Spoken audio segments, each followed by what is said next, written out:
আজ আমরা চলে এসেছি মায়াপুরে পরিবারের সকলের সঙ্গে।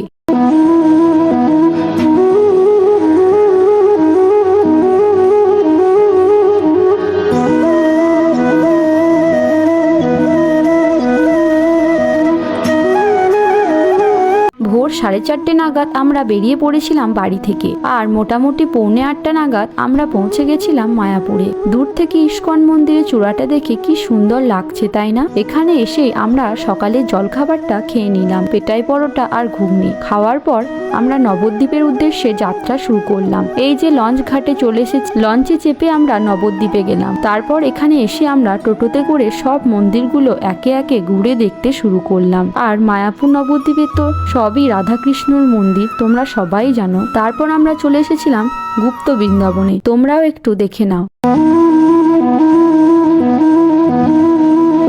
আর তোমরা কে কে মায়াপুর নবদ্বীপে গেছো অবশ্যই কমেন্টে জানিও। এরপর দেখো আমাদের বাড়ির গোপু সোনা আর মা লক্ষ্মীর জন্য একটা করে আসন কিনলাম। নবদ্বীপ ঘুরে আবার লঞ্চে করে আমরা চলে এলাম মায়াপুরে। এখন আমরা টিকিট কেটে যাচ্ছি গীতা ভবনে ভোগ প্রসাদ খাওয়ার জন্য। এখানে দেখো কত মানুষজন খাওয়া দাওয়া করছে, বসে পড়লাম খেতে। আর এখানকার খাওয়া দাওয়া সত্যি খুবই ভালো, আর ভোগ প্রসাদ তো সবসময় ভালোই হয়। খাওয়া দাওয়া করে একটু রেস্ট নিয়ে আমরা চলে এসেছিলাম এখানকারই এক পার্কে।